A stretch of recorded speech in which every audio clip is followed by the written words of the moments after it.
Giù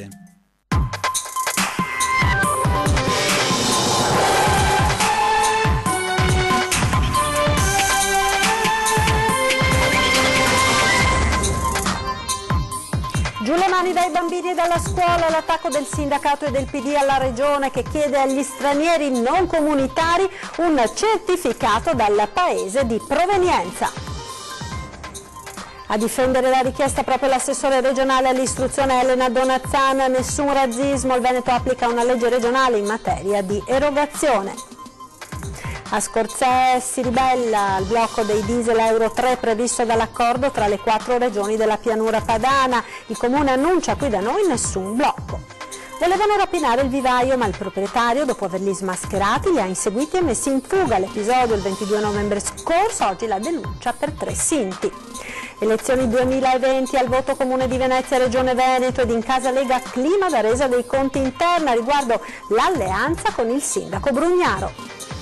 Lo dico ad Antenna, l'attraversamento pedonale che porta da Piazza Ferretto a Via Palazzo a Mestre è pieno di insidie, lo segnala un residente del centro. Sport basket con la Reyer che espugna Pistoia e vince per 97-69, vittoria di gran lunga meritata contro i toscani con il Venezia che dà prova di risultato già dall'ultimo quarto.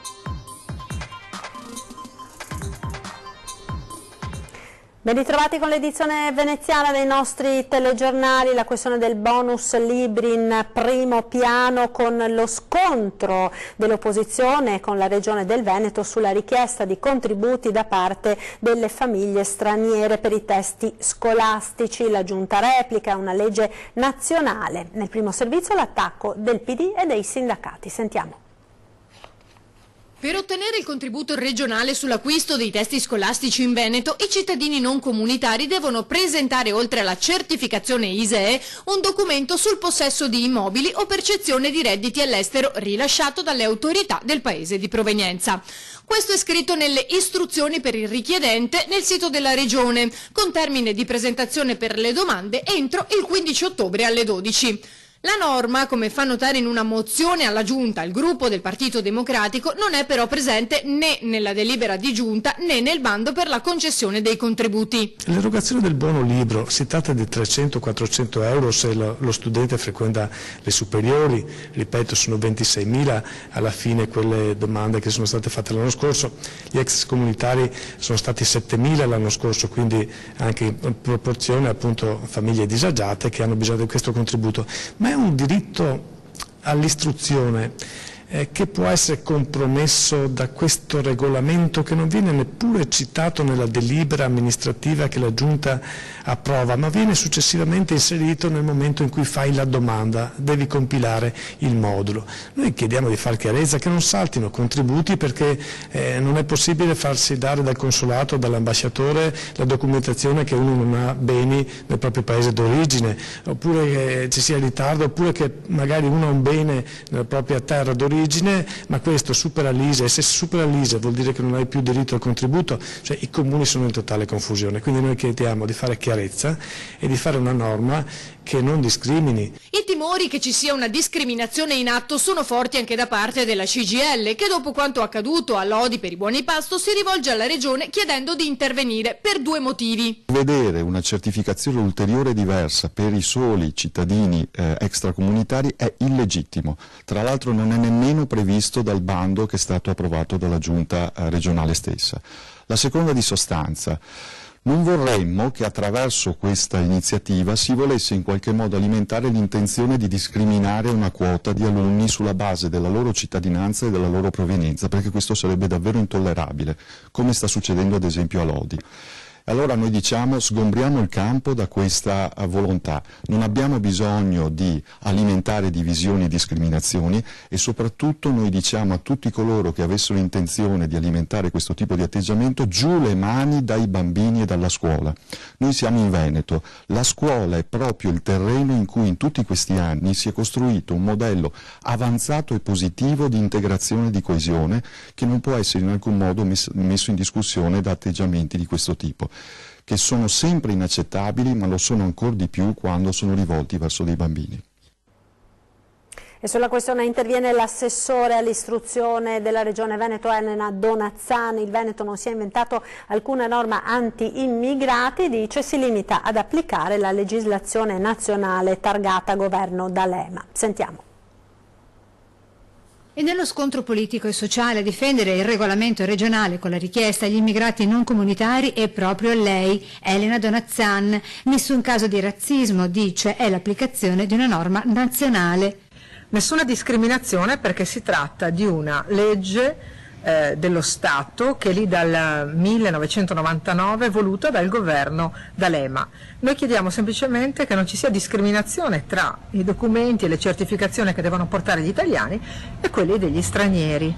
Con il regolamento per i buoni libro il Veneto ha chiesto ai comuni solo di confermare o meno e non di verificare di aver ricevuto dai richiedenti con cittadinanza non comunitaria il certificato o l'attestazione rilasciata dallo Stato estero di provenienza su eventuali redditi o patrimoni immobiliari o mobiliari legalizzati dalle autorità consiliari italiane, precisa la stessa Donazzan. Perché troppe volte proprio su questo tema si chiedevano delle risposte e la certezza dei documenti agli italiani e non agli stranieri, così abbiamo tolto le discriminazioni. Il primo a discriminare è il Partito Democratico Veneto, che vorrebbe gli italiani sobbarcati di autorizzazioni e documenti e gli stranieri di eccezioni e proroghe.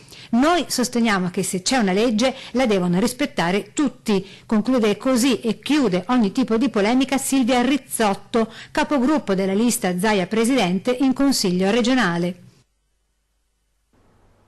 Sentiamo ora cosa ne pensano i cittadini.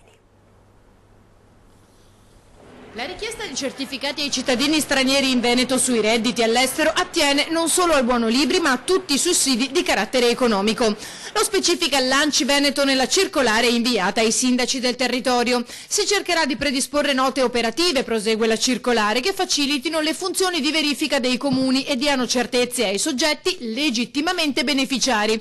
In modo particolare si cercherà di fornire indicazioni sulle modalità applicative delle convenzioni internazionali vigenti nel nostro Paese. A dire la loro anche genitori e cittadini. Secondo me non è...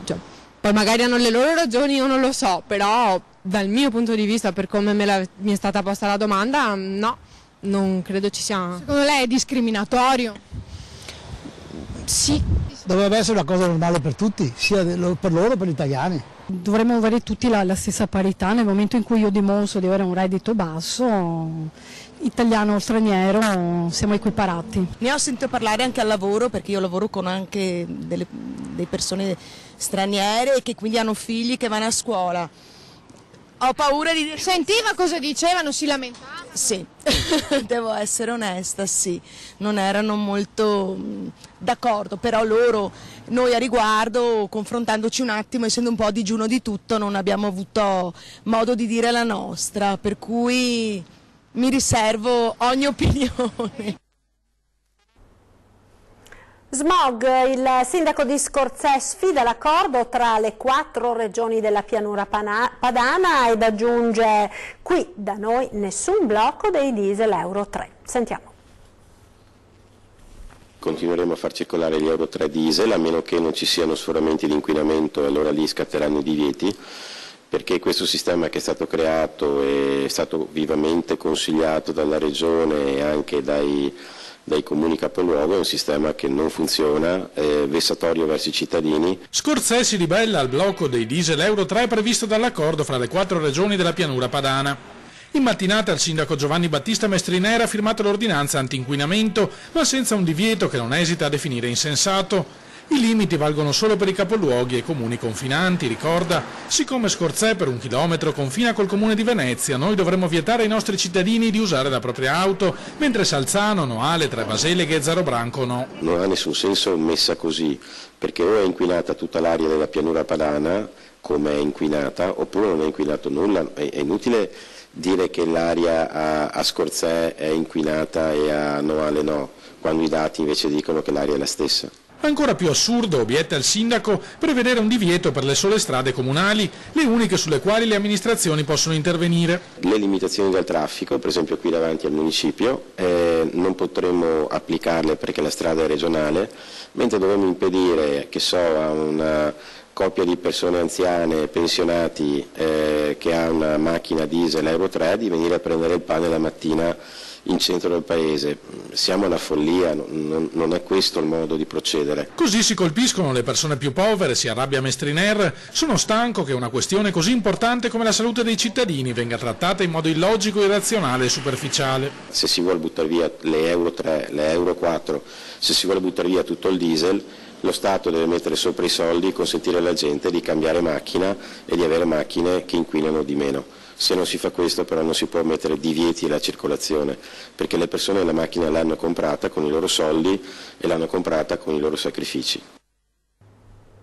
Per diventare vigili urbani hanno superato prove atletiche impegnative, oltre a possedere standard fisici ed anagrafici precisi. Qualcuno li ha ribattezzati Vigili Rambo e giovedì hanno prestato giuramento prima di prendere servizio a Venezia. 64 giovani agenti della Polizia Municipale, tutti sotto i 30 anni, assunti in base al bando del Comune che prevedeva, oltre a quelle culturali, anche alcune prove fisiche e di resistenza. Per il comandante della Municipale, Marco Agostini, però più che di Rambo si tratta di ragazzi preparati, difendendo la scelta delle modalità di selezione. Noi siamo stati i primi ad introdurre le prove fisiche, venendo poi copiati in tutta Italia, da Firenze a Genova, continua il comandante, sottolineando anzi che a Venezia è stato fissato il limite di età a 30 anni perché, dice, volevamo ragazzi giovani, mentre Genova l'ha innalzato a 46. La cronaca: sono stati denunciati dai carabinieri 3 nomadi residenti nel Veneziano che avevano tentato una rapina ad un vivaio di Mogliano. Sentiamo. E io l'ho visto da là e lui era qua di spalle e l'ho affrontato da là davanti e praticamente con la forbice ha detto ti sfregio, ti sfregio. Sono stati attimi di terrore nel vivaio Varroto di Mogliano Veneto. 3 malfattori sono entrati nell'SR con la scusa di acquistare delle piante, mentre 2 di loro distraevano un commesso, l'altro tentava di aprire il registratore di cassa con una forbice. In quel frangente lo scassinatore è stato però sorpreso dal titolare. Lui si è rivolto verso di me praticamente con una forbice, minacciandomi. Mi ha affrontato con la forbice che io ho reagito in poche parole e ho tirato un calcio con il ginocchio e la mano e sono riuscito a disarmarlo in definitiva. Lui è scappato uscendo dall'altra porta dell'ufficio dove c'era un altro complice che lo attendeva e in 2 mi hanno affrontato dall'altra parte della strada scaraventandomi per terra e poi gli ho corso dietro, insomma sono scappati via a piedi lasciando la loro vettura fuori strada.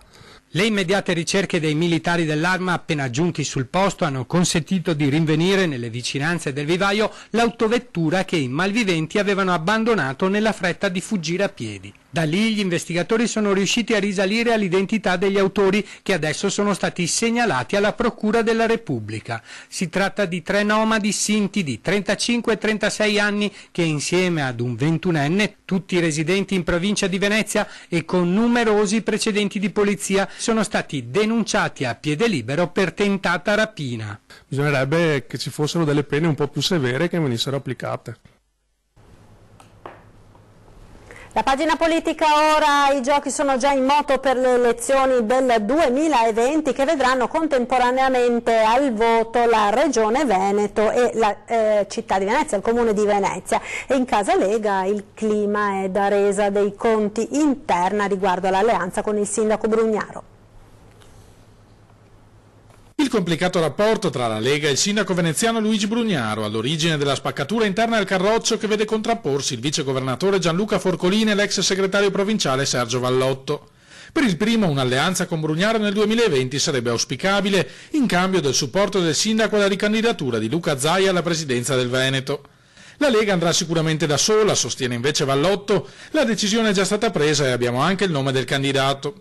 Non solo, secondo il deputato veneziano i 2 consiglieri leghisti a Venezia starebbero aspettando il momento giusto per uscire dalla maggioranza di Brugnaro. Equidistante il consigliere regionale Alberto Semenzato, che ha una sola certezza: a decidere non sarà la segreteria veneziana attualmente commissariata.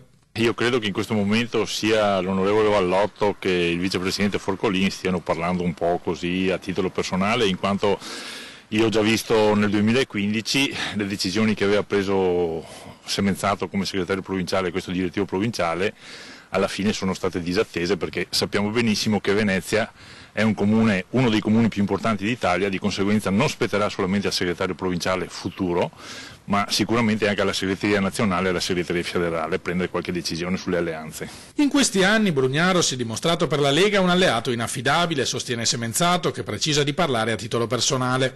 Avevamo un patto elettorale scritto nero su bianco che il sindaco ha tradito, opponendosi al referendum sulla separazione tra Venezia e Mestre. In questo momento la Lega ha i voti e Brugnaro ha i soldi per la campagna elettorale. Se la Lega riesce a trovare un candidato che sia un candidato forte da opporre a Brugnaro, io sicuramente sono perché la Lega vada da sola.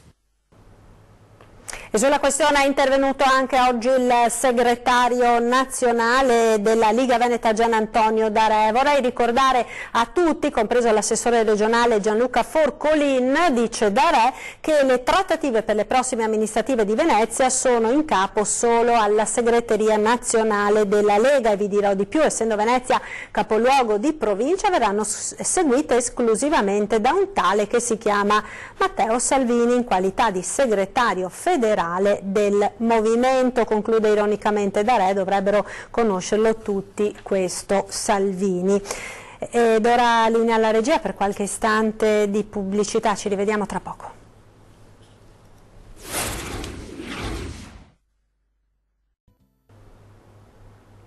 E rieccoci in diretta con l'edizione di Venezia dei nostri telegiornali. Spazio ora alla nostra rubrica Lo dico ad antenna, dedicata alle segnalazioni di voi telespettatori. Quest'oggi andiamo a vedere la situazione dell'attraversamento pedonale che porta da Piazza Ferretto a Via Palazzo a Mestre.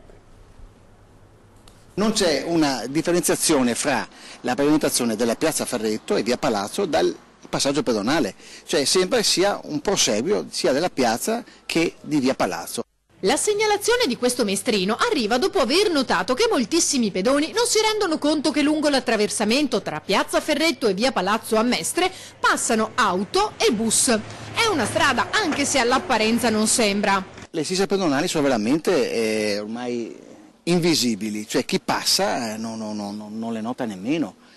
E soprattutto, io non volevo fare una polemica, però quando ogni tanto ci sono delle manifestazioni in piazza o nelle vicinanze, il traffico qui viene deviato, mentre quando c'è il mercato di mercoledì e di sabato, dove c'è un'affluenza molto più massiccia, il traffico transita tranquillamente. E qui i pullman sfrecciano senza nessun problema, e le automobili lo stesso. Aspettiamo sempre che succeda un caso limite per prendere provvedimenti, cioè qui è veramente da prendere il provvedimento immediato, secondo il mio parere. Questo punto qui è veramente un punto da risolvere al più presto, perché a 2 passi dal municipio, vicino alla Torre Civica, vicino a Piazza Ferretto, Via Palazzo, che è proprio una via centralissima, è giusto che insomma, si metta a mano e si faccia un arredamento urbano diciamo serio e consono alla zona, insomma. Forse è di ingannare anche quel cartello lì dove è scritto area pedonale, propriamente pedonale non è, visto che vediamo un continuo passaggio di mezzi. Esatto, quello può veramente prendere ad inganno le persone, perché è pedonale sì, Piazza Ferretto è pedonale Via Palazzo, ma questo tratto non è pedonale. Perciò evidenziarlo sarebbe una cosa molto importante, eventualmente mettere un semaforo a richiesta eventualmente. Ma questo non è l'unico aspetto su cui secondo Rigamonti bisognerebbe intervenire. Lungo la strada infatti ci sono delle buche. E anche in una pavimentazione abbastanza fragile, difatti ci sono tantissimi buchi dove le persone si possono anche far male, perciò insomma è un discorso anche di sicurezza, ecco. Sportelli Bancomat ad alta tecnologia a Martellago, ieri il via ad una rivoluzione nel settore degli istituti di credito. La tecnologia avanzata applicata alla realtà. E cosa c'è di più concreto e reale delle operazioni che quotidianamente si effettuano allo sportello di una banca? Farlo da soli, con l'aiuto dell'high tech, è il futuro. Come con le 3 postazioni di ATM evoluti sbarcati a Martellago, nella filiale di Centromarca Banca, credito cooperativo di Treviso Venezia, inaugurata in Piazza Vittoria, e che ha permesso ai vertici di realizzare un obiettivo cercato a 12 mesi dalla fusione delle 2 realtà, ovvero spostare la filiale nel centro servizi. Nell'area self la parola chiave diventa velocità. Molto più rapido non solo effettuare semplici operazioni di cassa, ma anche buona parte delle operazioni di sportello senza tempi di attesa. E il fattore umano? Impossibile rinunciarvi, ma la tecnologia serve proprio a questo, liberare consulenti proprio per dedicarsi meglio all'utenza. In un periodo in cui l'istituzione bancaria è vista sempre con il filtro del sospetto, la svolta deve partire proprio dalle stesse banche. E questa è la funzione principale della banca, custodire il passato, il presente e il futuro delle persone. Continuare a dare quella tranquillità e quella sicurezza che mai come in questo periodo sono elementi fondamentali per la qualità della nostra vita. Ed ora lo sport con il basket, prima vittoria in trasferta per l'Umana Reyer che ieri ha sbancato il campo di Pistoia con un perentorio 69-97 per coach Walter De Raffaele, una gara importante per la solidità dimostrata soprattutto a livello difensivo con tanti punti arrivati dalla panchina, poco tempo per rifiatare per i lagunari impegnati già mercoledì in Champions.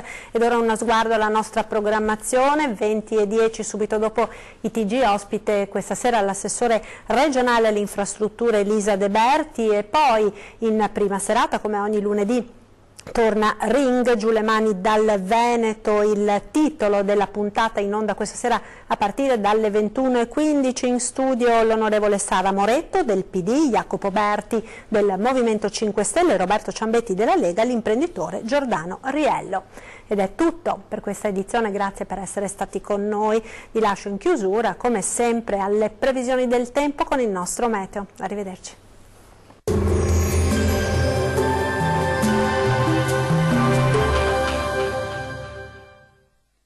Ben ritrovati al meteo. Qualche pioggia bagnerà le nostre regioni, ma vediamo il dettaglio di martedì 16 ottobre. Sul Veneto molte nubi sin dal mattino, con il cielo che risulterà coperto un po' su tutte le nostre province. Qualche precipitazione potrà interessare tutti i settori, maggiori pause asciutte invece saranno possibili sul Bellunese. Temperature in calo con minime tra 13 e 16 gradi. Valori massimi compresi invece tra 17 e 19 gradi circa. Diamo ora uno sguardo al Friuli Venezia Giulia. Il cielo risulterà irregolarmente nuvoloso e spesso coperto anche sulla nostra regione, ma il tempo si manterrà in genere asciutto, salvo per isolati e deboli piovaschi che non saranno da escludere sulle aree costiere. Temperature minime tra 14 e 16 gradi. Valori massimi oscillanti invece tra 18 e 21 gradi circa. Vediamo infine la situazione del Trentino Alto Adige. Non cambia di molto la previsione, molte nubi sui settori meridionali della nostra regione, ma in genere senza fenomeni associati. Maggiori spazi soleggiati invece sull'Alto Adige, con cielo al massimo poco nuvoloso. Temperature minime tra 13 e 14 gradi. Valori massimi compresi invece tra 20 e 23 gradi circa. Dal meteo di Antenna 3 è tutto, arrivederci al prossimo aggiornamento.